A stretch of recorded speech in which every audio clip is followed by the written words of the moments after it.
MSW chapter 1 social work research methodology IGNOU MSW course in Hindi lecture 7। मैं विकास आपका स्वागत करता हूं इग्नू के MSW कोर्स के 7वें वीडियो में। आज हम चर्चा करेंगे सोशल वर्क रिसर्च मैथडोलॉजी के बारे में। यह विषय बहुत महत्वपूर्ण है क्योंकि सोशल वर्क में काम करने के लिए हमें शोध यानी कि रिसर्च के माध्यम से ही समस्याओं को समझना और उनके समाधान तक पहुंचने का तरीका मिलता है।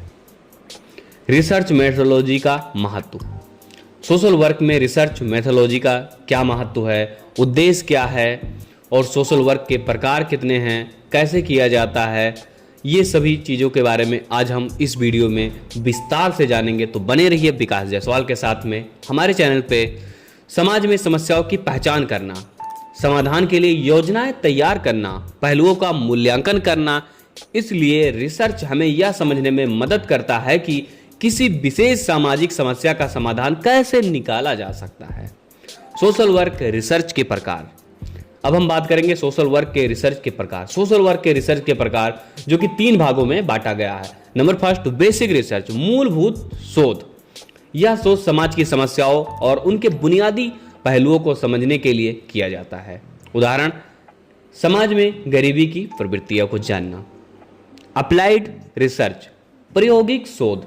यह शोध समस्याओं के समाधान के लिए किया जाता है। उदाहरण, किसी विशेष समुदाय में स्वच्छता अभियान के प्रभाव का मूल्यांकन करना कि उस स्वच्छता अभियान का जो प्रभाव है उसका इवैल्यूएशन क्या हुआ, मूल्यांकन में क्या स्तर निकल कर आया। नंबर थर्ड, एक्शन रिसर्च, क्रियात्मक शोध।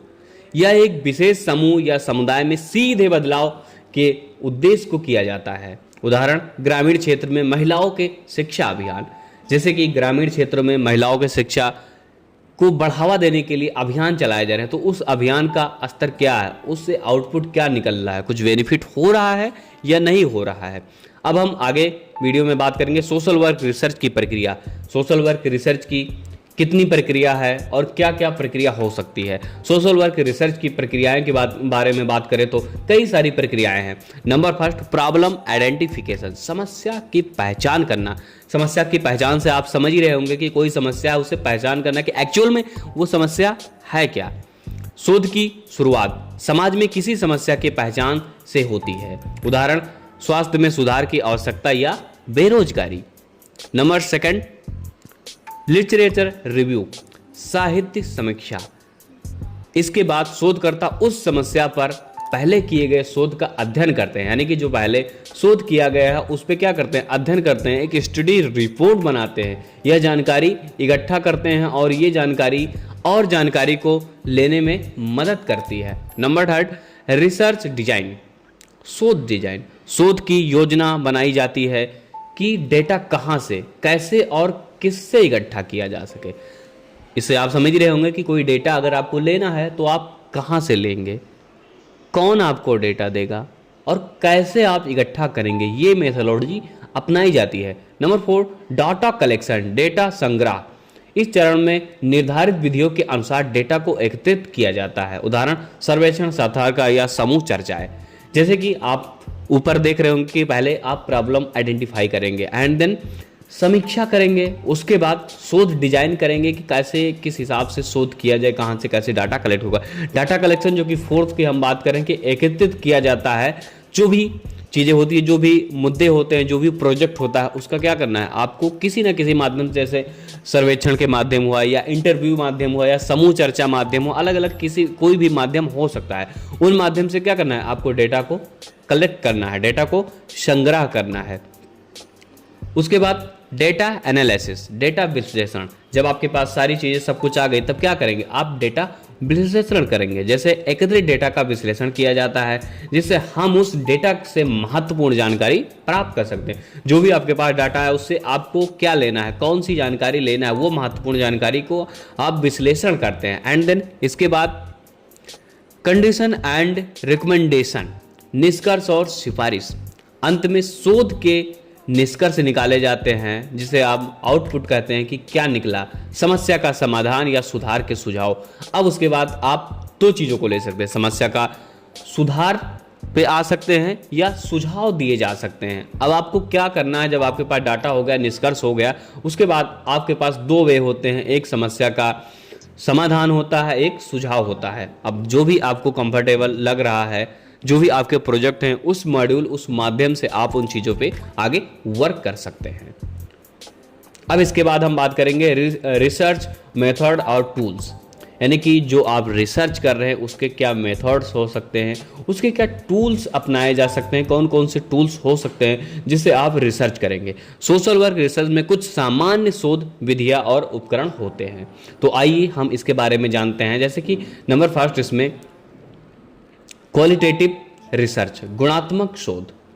इसमें व्यक्ति के गहराई समझ प्राप्त करने के लिए साक्षात्कार, समूह चर्चाएं या केस स्टडी का इस्तेमाल किया जाता है। जैसे कि अभी हमने ऊपर बताया था आपको कि अलग अलग माध्यम हो सकते हैं, तो कोई भी माध्यम जैसे कि साक्षात्कार यानी कि इंटरव्यू करना, समूह चर्चाएं हो सकते हैं या कोई केस स्टडी निकालकर या यूज करके ये चीज़ें की जा सकती है। अब इसके बाद में बात करेंगे क्वांटिटेटिव रिसर्च, मात्रात्मक शोध। ये हम अभी जो बात कर रहे हैं आपसे कि रिसर्च मेथड एंड टूल, यानी कि कौन से माध्यम से आप रिसर्च को कर रहे हैं, किस फ्लो में ले जा रहे हैं। तो जैसे इसमें सेकंड हम बात कर रहे हैं कि क्वांटिटेटिव रिसर्च, मात्रात्मक शोध। इसमें सांख्यिकीय डेटा एकत्रित किया जाता है, जैसे कि सर्वेक्षण या प्रश्नावली द्वारा। इसका उद्देश्य परिणामों को संख्यानात्मक रूप में प्रस्तुत करना होता है। जैसे आपको कोई डाटा को नंबर में लेना है, संख्या में लेना है, तो उसके लिए ये टूल्स बेहद महत्वपूर्ण है। अब आगे हम बात करेंगे टूल्स ऑफ रिसर्च, शोध उपकरण। शोध उपकरण आपके पास क्या क्या हो सकते हैं, जैसे क्वेश्चनर हो गया आपका, प्रश्नावली, इंटरव्यू साक्षात्कार हो गया, ऑब्जर्वेशन पर्यवेक्षण। इन उपकरणों के माध्यम से डेटा एकत्रित किया जा सकता है। कुल मिलाकर यही तीन माध्यम है, जैसे कि आप प्रश्नावली क्वेश्चन करके लेंगे, इंटरव्यू प्रश्नावली आपने बनाया, प्रश्नावली में आप जो भी क्वेश्चन डालेंगे वो सारे क्वेश्चन होंगे, एंड देन आप क्या करेंगे, उसके थ्रू इंटरव्यू करेंगे। फिर पर्यवेक्षण यानी कि ऑब्जर्वेशन चीज़ों को करेंगे, ऑब्जर्व करेंगे कि क्या क्या चीज़ें कैसे निकल रही हैं। फिर उसके बाद हम बात करेंगे इथिकल कंसिडरेशन इन रिसर्च, शोध में नैतिक विचार। अब शोध कर रहे हैं, शोध में नैतिक विचार क्या क्या हो सकते हैं। शोध करते समय कुछ नैतिक दायित्वों का पालन करना बहुत जरूरी होता है।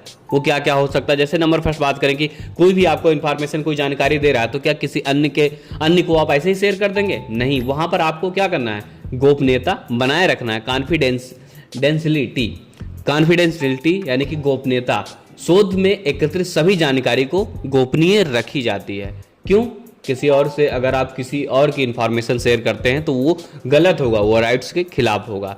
तो ये चीज़ें बेहद महत्वपूर्ण है। तो सबसे पहले इसे एक सोशल वर्कर को इन चीज़ों पे फोकस करना चाहिए। एंड देन इन्फॉर्म कंसेंट, जानकारी पूर्वक सहमति। अगर आप किसी से कोई जानकारी ले रहे हैं तो उससे पहले क्या करना है, आपको उनका कंसर्न लेना है कि हाँ आप इस जानकारी देने के लिए कंफर्ट हैं, इस जानकारी को आप दे सकते हैं या नहीं दे सकते हैं।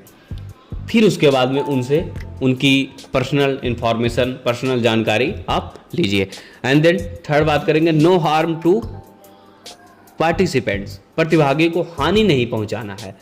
इसका मतलब हुआ कि किसी भी प्रकार से आप जिनसे जानकारी ले रहे हैं उन्हें भाग लेने के लिए आप मजबूर नहीं करेंगे, शारीरिक, मानसिक या किसी अन्य प्रकार से।